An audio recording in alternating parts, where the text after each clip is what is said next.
सिरसागंज वाले महाकालेश्वर बाबा की, महाकालेश्वर बाबा की।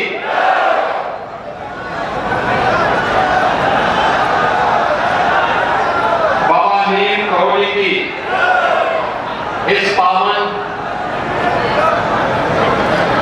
स्थली को कोटि कोटि नमन करते हुए सिरसागंज और फिरोजाबाद से जुड़े हुए आप सभी बहनों और भाइयों का मैं हृदय से स्वागत करता हूं, अभिनंदन करता हूं। मंच पर उपस्थित भारतीय जनता पार्टी के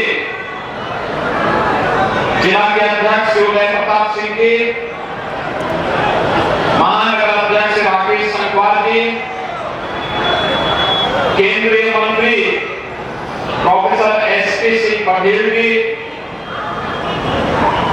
सांसद डॉक्टर चंद्र सिंह जादव जी, प्रदेश उपाध्यक्ष श्री बहादुर भारद्वाज जी, माननीय सांसद श्री बाबूराम निषाद जी, महापौर श्रीमती कामिनी सुरेंद्र राठौर जी, हमारे माननीय विधायकगण श्री मनीष असीजा जी, प्रेमपाल धनखड़ जी, रामचंद्र प्रधान जी, पूर्व विधायक श्री अर्जुन यादव जी, राम गोपाल पप्पू रोली जी, ओम प्रकाश वर्मा जी, शिव सिंह चक जी, मंच पर उपस्थित भारतीय जनता पार्टी और एनडीए के लोकप्रिय प्रत्याशी ठाकुर विश्वजीत सिंह जी और उपस्थित सभी बहनों और भाइयों,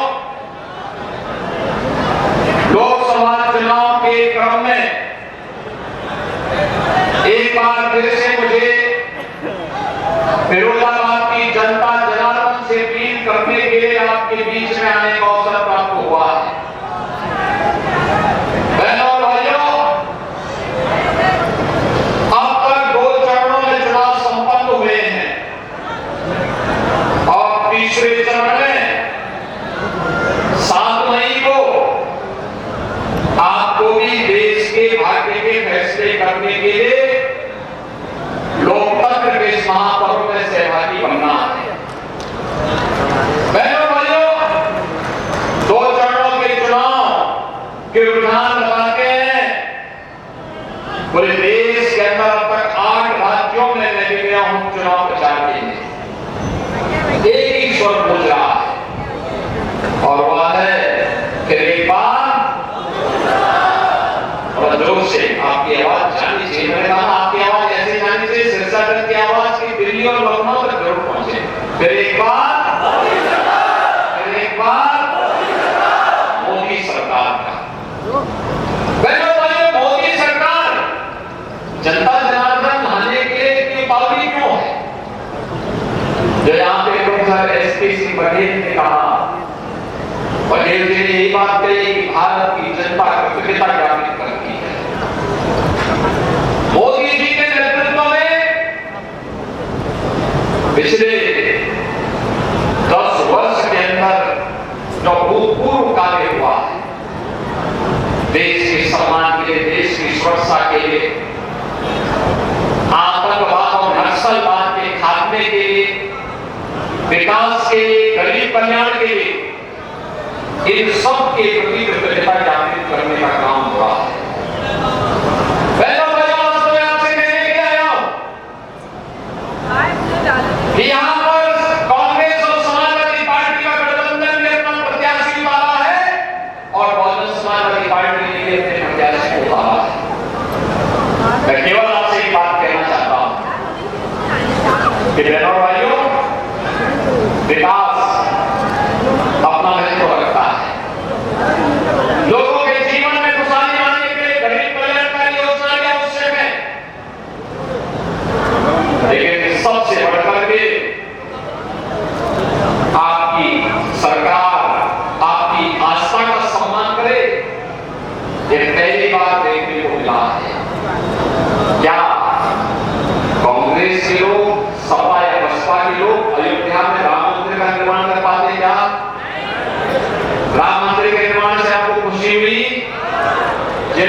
खुशी हुई थोड़ा हाथ खड़ा करके मुझे दिखाएंगे?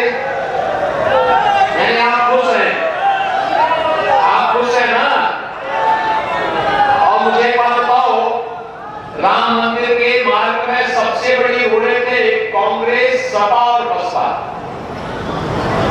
तो जो ये बैरियर बने हुए थे, इन्हीं को क्या अपने सिर का ताज बनाएंगे क्या? बनाएंगे क्या? भाई जो आपकी आस्था का सम्मान नहीं कर सकता, आप उसको जबरदस्ती अपने गले का हार क्यों बनाएंगे? नहीं बना सकते ना? और यही कहने के लिए आया हूं। कांग्रेस के लोग क्या कहते थे? कहते थे राम दे ही नहीं। समाजवादी पार्टी के लोग क्या कहते थे? कहते थे कि अयोध्या में परिताधी पर नहीं मार सकता। एक होते थे ना। और पवन जी के हाथी के लिए बोलना ही क्या है, उसकी अपनी चाल है। और इसीलिए मैं आपके कहने के लिए आया हूं, अयोध्या में राम मंदिर का निर्माण हो गया है, काशी में काशी विश्वनाथ धाम का निर्माण हो गया है। और कल आपने माननीय उच्च न्यायालय के फैसले को भी पढ़ा होगा। न्यायालय ने कल एक बात हो रही है,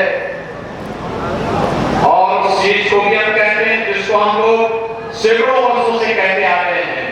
और बहनों भाइयों, मैं फिर इस बात को कहता हूं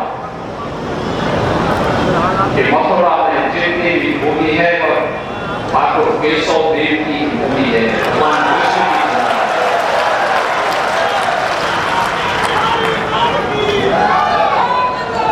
बहनों भाइयों, एक तरफ मोदी जी के नेतृत्व में विरासत को सम्मान और आपकी आस्था को सम्मान देने वाली भाजपा की सरकार है, और दूसरी तरफ कांग्रेस, सपा और बसपा के नेतृत्व की सरकार जो कहती है हम विरासत टैक्स लगाएंगे। यानी ये औरंगजेब के नए अवतार पैदा हो गए हैं जो कहते हैं विरासत टैक्स लगाएंगे। जैसे औरंगजेब ने जजिया कर लगाया था ना हिंदुओं पे, क्या आप जजिया कर देंगे क्या स्वतंत्र भारत में? लेकिन ये जजिया कर आपसे वसूली करना चाहते हैं। कमाई आपके बाप दादा करेंगे, आपके पूर्वजों ने कमाया होगा।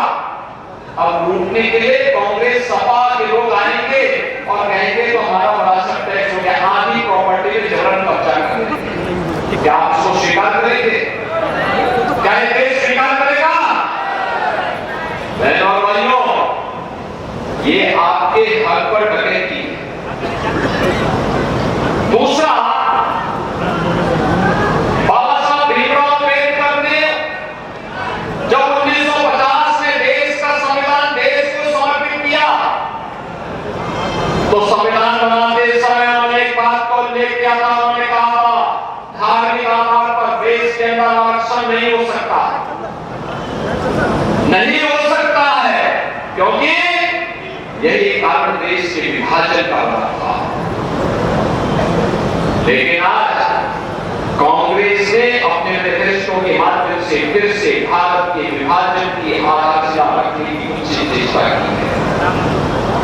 वो कहता है कि पिछड़ी जाति को मिलने वाले आरक्षण का एक हिस्सा काट करके मुसलमानों को दे देंगे, अनुसूचित जाति के आरक्षण का एक हिस्सा काट करके मुसलमानों को दे देंगे। यानी जो बाबा साहब भीमराव अम्बेडकर कहते थे कि उसके विरुद्ध कांग्रेस और सपा के लोग कर रहे हैं। क्या उसको स्वीकार करेंगे? क्या बहनों भाइयों, ये देश को नुकसान पहुंचाने की साजिश के तहत कांग्रेस और सपा के लोग फिर से साजिश रचने लग गए हैं। जब लोग सत्ता में थे तब कुछ नहीं कर पाए थे, देश का सम्मान इन्होंने गिरवी रख दिया था, सीमाएं सुरक्षित थी, कभी भी कोई दुश्मन देश भारत की सीमा में घुस जाता था। आतंकवाद और नक्सलवाद सृजन करके बोल रहा था, कहीं भी विस्फोट हो जाता था। विकास के कार्य ठप पड़े थे,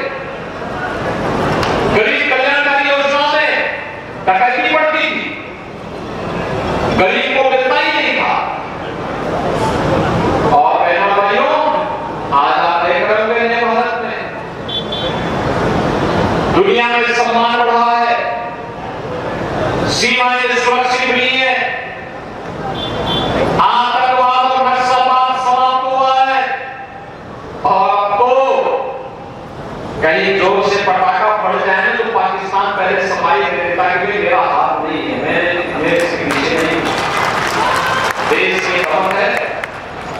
बहनों और भाइयों, जब मजबूत हाथों में देश होता है ना, तो दुश्मन दब करके रहता है। जब मजबूत हाथों में होता है तो दुनिया आंखें दिखाती है। आज तो थोड़ा भी अगर दुश्मन भारत की तरफ थप्पड़ मारने के लिए लपकता है, तब तक यहां से इतना जोरदार गुस्सा जमा जाता है कि दुश्मन धराशायी हो चुका है। ये नया भारत है, नया भारत मोदी जी के नेतृत्व में बिना रुके, बिना टिके, बिना झुके और बिना हटे आत्मनिर्भर विकसित भारत की परिकल्पना को साकार कर रहा है। आत्मनिर्भर विकसित भारत है जिसके तहत मोदी जी ने, देखो इंदिरा गांधी जी ने 1970 में नारा दिया था गरीबी हटाओगा, गरीबी नहीं हट पाई। अब सोचो 54 वर्ष के बाद भी उनका नाती वही नारा लगाया जा रहा है, गरीबी हटाएंगे। कैसे हटाएंगे? एक पत्रकार ने पूछा कैसे हटाएंगे, तो कहते हैं कि मैं सभी लोगों की संपत्ति का सर्वे करूंगा। तो उसमें से अगर किसी परिवार में 6 लोग होंगे तो उनसे कहेंगे कि तुम्हारे लिए 2 कमरे पर्याप्त हैं, बाकी को मैं कांग्रेस के लोगों को आवंटित करवा दूंगा। आप क्या ये स्वीकार करेगा क्या? अरे मेहनत करेंगे आप, कमाई है आपकी, आपके बाप दादों की, और डकैती डालने का काम ये लोग करेंगे। कैसे स्वीकार कर पाएगा क्या इसको? यानी जो दादी ने जो नारा किया, नाती भी उसी नारे को तोड़ने की तरह रट रहा है। और बहनों और भाइयों, जब देश पे संकट आता है, कोरोना का संकट आया था, तो राहुल जी देश छोड़कर के भाग गए। कहीं कोई आपदा आती है तो भी देश छोड़ करके चले जाते हैं, तो उनको भारत की चिंता नहीं होती। और आज फिर चुनाव जैसे आते हैं, ये लोग फिर आकर के बड़ी बड़ी घोषणाएं करते हुए दिखाई देते हैं। बहनों भाइयों, ये नए भारत में पहली बार हो रहा है 80 करोड़ लोग फ्री में राशन की सुविधा का लाभ प्राप्त कर रहे हैं। बहनों भाइयों, 60 करोड़ लोगों को 5 लाख रुपए की स्वास्थ्य बीमा का कवर मिलता है। कांग्रेस के समय में, सभा के समय में सेंधमारी होती थी योजनाओं में, आज तो मोदी जी ने जनता अकाउंट खोल दिए। अब पैसा सीधे लखनऊ या दिल्ली से लाभार्थी के खाते में आता है, बीच में कोई रिलेटर नहीं होता है। किसान को किसान सम्मान निधि, 12 करोड़ किसान सम्मान निधि का लाभ प्राप्त कर रहा है। 12 करोड़ गरीबों के घर में शौचालय बन गए हैं। 10 करोड़ गरीबों को एलपीजी का कनेक्शन मिल गया है। और बहनों भाइयों, 4 करोड़ गरीब मकान प्राप्त कर दिए। मोदी ने कहा है गरीब कल्याण संकल्प पत्र में कि जितने बाकी बचे होंगे अगले 5 वर्ष में उनको भी एक मकान उपलब्ध करवाने का काम करेंगे। ये जितना काम मोदी जी ने किया है, क्या चेहरा देख करके किया है क्या? न किसी की जाति पूछी गई, न किसी का मत पूछा गया, न किसी का मजहब पूछा गया। मोदी जी ने तो सबका साथ और सबके विकास की भावना के साथ पूरे देश के अंदर समान रूप से पूरे देश का विकास किया है। और बहनों भाइयों, इसीलिए आज मैं आपसे कहने के लिए आया हूं, मोदी जी के नेतृत्व में जो नया भारत है, इस नए भारत को अब आत्मनिर्भर और विकसित भारत के रूप में स्थापित करना है। आत्मनिर्भर और विकसित भारत का मतलब आप में से हर व्यक्ति के चेहरे पर खुशहाली, हर नौजवान के हाथ को कार्य, हर किसान को आत्मनिर्भर बनाना, हर हस्तशिल्पी को आत्मनिर्भर बनाना, हर बहन और बेटी को आत्मनिर्भर बनाना, हर व्यापारी के व्यवसाय को बेटी के साथ आगे बढ़ाने का कार्य करना, सुरक्षा का और भी बेहतर मॉडल प्रस्तुत कर देना। और ये कार्य आज मोदी जी के नेतृत्व में तेजी के साथ आगे बढ़ा है। और इसीलिए मैं आप सबसे अपील करने के लिए आया हूं। बहनों और भाइयों, पूरे देश के अंदर एक ही आवाज है, और आवाज आप भी समझ रहे होंगे। मैं आपसे केवल पूछना चाहता हूं, सुरक्षा का ये वातावरण है, क्या ये दे पाते क्या? आज जो एक गरीब कल्याणकारी योजना का लाभ मिल रहा है, क्या ये कांग्रेस सपा बसपा के लोग दे पाते क्या? अयोध्या में रामलला का भव्य मंदिर बना है, क्या ये कांग्रेस सपा बसपा के लोग बना पाते क्या? नहीं बना पाते ना। और इसलिए पूरे देश के अंदर आवाज आई है कि जो राम को लाए हैं हम उनको लाएंगे। क्या फिरोजाबाद भी सहमत है क्या? फिरोजाबाद और सिरसा भी सहमत है क्या? दो से लोग आकर के मुझे बताओ ना, पूरे यहाँ से आवाज नहीं चाहिए। क्यों? अरे देखो, यहाँ तो आप देख रहे होंगे अयोध्या में रामलला विराजमान भी हो गए और बड़े बड़े माफिया और अपराधियों का राम नाम सत्य है की यात्रा में भेज दिया गया। चले गए ना? चले गए ना? अब मुझे बताओ, इस सपा बसपा के लोग क्या बात करते हैं? इनसे पूछना चाहिए, पहले इनसे पूछना चाहिए क्या होता था सपा की सरकार के समय, क्या होता था बसपा की सरकार के समय। ये वही लोग हैं जब राज्यपाल की हत्या हुई थी। बहनों भाइयों, क्या राज्यपाल किसी पिछड़ी जाति के परिवार का नहीं था क्या? और क्या उसको न्याय, उसके परिवार के लोगों को न्याय नहीं मिलना चाहिए था क्या? कहां से सपा बसपा के लोग? और मैं इसीलिए आपसे पूछने के लिए आया कि बहनों भाइयों, कांग्रेस हो या सपा बसपा, ये सुरक्षा भी नहीं दे सकते, सुशासन भी नहीं दे सकते, आपका सम्मान की रक्षा भी नहीं कर सकते, विकास भी नहीं करा सकते, गरीब कल्याणकारी योजनाओं को भी आगे नहीं बढ़ा सकते। तो फिर इस बोझे को ढोने से फायदा ही क्या है? ये तो देश से एक बोझा है। आने वाली पीढ़ी पोसेगी। कांग्रेस का घोषणा पत्र क्या कहता है? कहता है अल्पसंख्यकों को उनकी रुचि के अनुसार खान पान की स्वतंत्रता देंगे। बहनों भाइयों, मैं पूछना चाहता हूं, ऐसा कौन सा भोजन है जो बहुसंख्यक समाज को नापसंद है लेकिन अल्पसंख्यक समाज को पसंद है? कौन सा भोजन है? केवल है बहुसंख्यक समाज भारत का कहता है गौ मांस नहीं खाते, गौ हत्या को कतई स्वीकार नहीं कर सकता। लेकिन कुछ लोग हैं जो गौ हत्या को जानबूझकर चलाने के लिए प्रश्रय देते हैं। क्या कांग्रेस को, सपा को इससे समर्थन देंगे क्या? क्या गौ हत्या को आगे बढ़ाने का काम करेंगे क्या? क्या ये पाप करेंगे क्या? अरे आने वाली पीढ़ियां कोसेंगी, दूसरे लोग में हमारे पूर्वज होंगे कोसेंगे कि क्या इनके पाप में कौन सी ऐसी मजबूरी थी कि हम भी पाप के भागीदार बन रहे हैं। इसलिए बहनों भाइयों, इंडी गठबंधन को मिलने वाला वोट पाप में भागीदार बनने जैसा है। और इसीलिए मैं आपको सावधान करने, यहाँ पे सावधान करने के लिए आया हूं। भारतीय जनता पार्टी पूरे देश के अंदर चुनाव लड़ रही है और भारतीय जनता पार्टी आपको आत्मनिर्भर और विकसित भारत के साथ जोड़ने के लिए आई है। आप भी आत्मनिर्भर और विकसित भारत बनाना चाहते हैं? सभी लोग सहमत हैं? हमारा देश विकसित भारत होना चाहिए ना? हमारा सुरक्षित देश होना चाहिए ना? इसके लिए मोदी जी को तीसरा कार्यकाल देना होगा और मोदी जी को तीसरा कार्यकाल देने के लिए ठाकुर विश्वजीत सिंह को फिरोजाबाद की सीट पर चुनाव जिता करके भेजना होगा। सहमत है? सहमत है? जिता करके भेजेंगे। सिरसा में जिताएगा, जिताएगा, घर घर जाएंगे। 7 मई को चुनाव है और 4 जून को परिणाम आना है।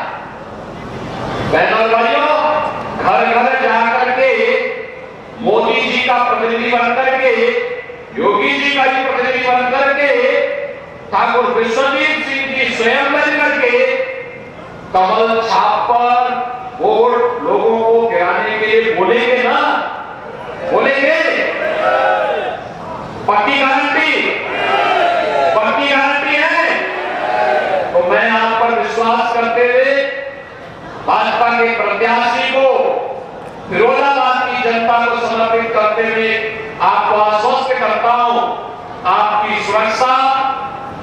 आपका विकास और गरीब कल्याणकारी योजनाओं को वैसे ही हम एक नई और ऊंचाई पर पहुंचाएंगे जैसे फिरोजाबाद के ग्लास के उद्योग को हमने वैश्विक मान्यता दिलवाने में सफलता प्राप्त की है। बहनों और भाइयों, आज फिरोजाबाद ग्लास के इस कार्य के माध्यम से दुनिया के अंदर जाना जा रहा है और इसीलिए आपके पास आए आपसे कहने के लिए 7 मई को कमल चुनाव चिन्ह पर ठाकुर विश्वजीत सिंह जी को भारी बहुमत से विजयी बनाने की अपील करते हुए अपनी वाणी को देता हूं। मेरे साथ बोलेंगे भारत